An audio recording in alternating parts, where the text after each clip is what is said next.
It's a beautiful day with Radhi. Hey everyone, I am so excited to share this next video with you all. Thank you so much for all the support and the love on the last one. It was so wonderful to hear all your stories and everything that you all shared with me. I really appreciated it. Now this video is actually a clip from the first interview I ever did, and to be honest, it was really weird for me to watch it back.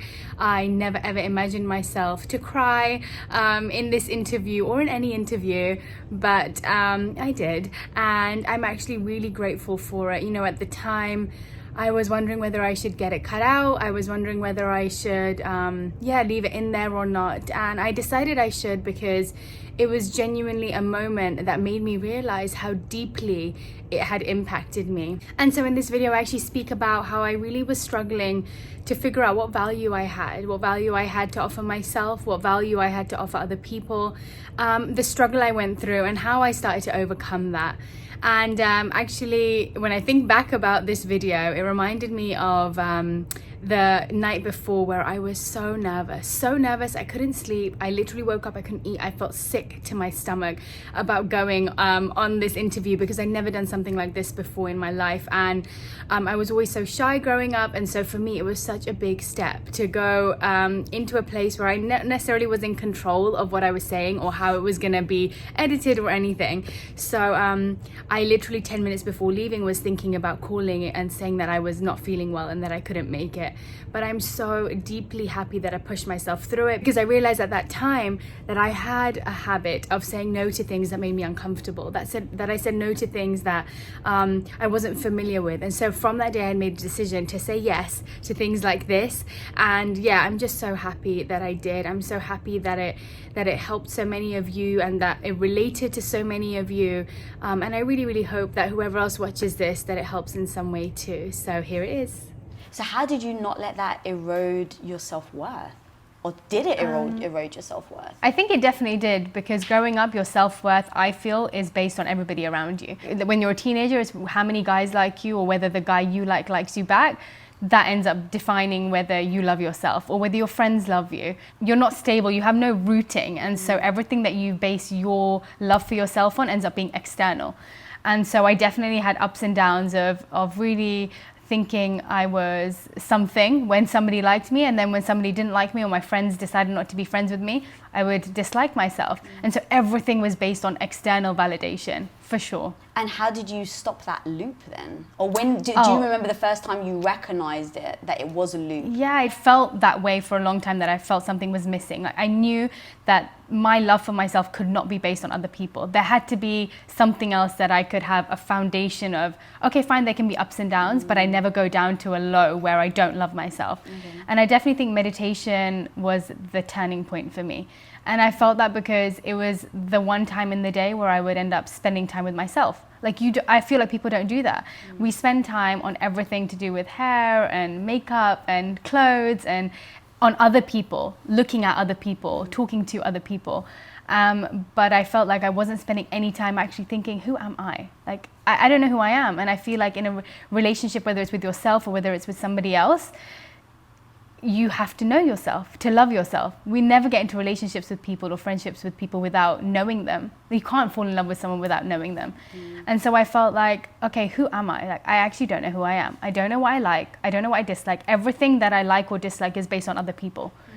Everything that I like about myself is based on other people's likes of myself. They're saying like, oh, you've got beautiful eyes, your hair. Exactly. So like, my eyes and hair must be lovely. Exactly. And so everything is to do with, oh, they like it, so that must be who I am.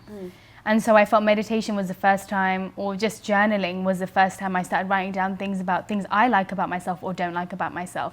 And so it created more of like a relationship with me. I was having a relationship with myself finally, rather than my perception of myself because of other people. And I think I'm still quite a self-critical person. Really? Yeah, definitely. Even when the thing that I love doing the most is cooking. But I doubt myself every single time I'm cooking for somebody or for the restaurant I'm doing at the moment. Every single thing, I'm constantly, my first reaction is, this is not going to be good enough. Do you think that actually pushes you to be better? Because like sometimes I do, like if I'm like, God, Lisa, you just did that wasn't great, like never just really patting myself on the back helps me be great. Definitely. But at the same time, I do need to make sure that I still do pat myself on the back sometimes. Exactly. I think I always end up getting happy about it once it ends up going well. Right. But the point is, for me, it's like, okay, I should be happy if I've put in my full amount of effort and I have to trust in my own skills, which I feel like is what's lacking. It's like, if you don't trust in your own skills, of course you're going to wonder, of course you're going to be fearful of it not going well. Right. But I feel like trusting in yourself and your abilities, I feel like I didn't know for a long time what I was good. I felt like I was mediocre at everything or bad at everything. Was that just a bad assessment of yourself because you felt badly, or you were like, no, I really was kind of mediocre? No, I think it was because I was lazy and I didn't put enough effort into figuring out what I was good at or what I wasn't good at, and spending time in understanding those qualities of mine. And so even qualities wise, I was thinking, oh, okay, I'm nice. Okay, I can kind of make people laugh. But what qualities do I have that I feel like I excel at? I didn't know. And so every time I doubted myself, it was because actually, okay, I don't know what I'm good at. And I had such a breakdown to my husband, like maybe even a year and a half ago, just like, I don't know what I'm good at. Like, I don't know what I can offer to the world. I actually don't know what I have to serve to other people. And yeah, it was such a, yeah. Well, I definitely want to go down that road of how you establish that, because I think so many people face that. In spite of no matter what you achieve, I think that some self-doubt can be useful. For me, I was just not sure on, like, what do I want to be the best of the world at? Are you okay? 2 seconds, yeah. Do we need some tissues? Can you explain to me why you're getting emotional? I guess when I talk about it, it just takes me back to when I felt like that. But no, in a positive way, in the way that I remember feeling like that, and it definitely I came out of it so much stronger. But it's an intense feeling to feel as if you don't have, like, you don't know what you have to offer to other people. And that's why I think physical appearance ends up being something you feel you can change easier. So it's like, okay, I don't feel like I have any qualities, so let me change as much about myself that I can. Externally, I think you can focus on external so much easier because it's something that you feel you can change, and it's something you feel that, okay, I can go out and get this makeup or go out and do this to my hair, and externally I can put up a facade of somebody that I am, but who are you internally? That's what actually ends up making a difference. And that's why I think it links to physical, because I feel like I could have gone down that. And so many girls do. Yeah, for sure. And so thank you for being so raw and honest, because that's really what this show is all about. I want to show people the reality of what it really means to go to try and better yourself, to try and better the life that you have, whether that means that you're going to go into business, or you want to be the best mother, or you want to be the best wife or the best friend. It's so important to address the emotions that we're going through. Oh, for sure. And not pretend, right? And the fact that you're being so raw and not pretending is exactly what I feel like is needed in the world. So thank you so much for being so raw and honest. It's okay. I remember saying this to, I remember feeling this from a young age, that you kind of have to hide when you're upset. Like, hide when you're crying, not because of anybody, but just because I feel like that's something that's so normal, that when you're crying, like, it shouldn't be. You can laugh wherever you want, but when you're crying or when you're angry, when you're upset, it ends up being something that you feel you have to cover up. And I think that's one thing that I've really embraced this year, is just being like, okay, like you said, I moved away, and okay, I miss my mum, but let me just cry about it. Like, it's fine. I don't want to wallow in it, but I definitely think releasing emotion in whatever way your body needs to, I think it's so healthy. And when you cry, it doesn't mean you're necessarily really sad. It just means you have an emotion that you want to release out of your body.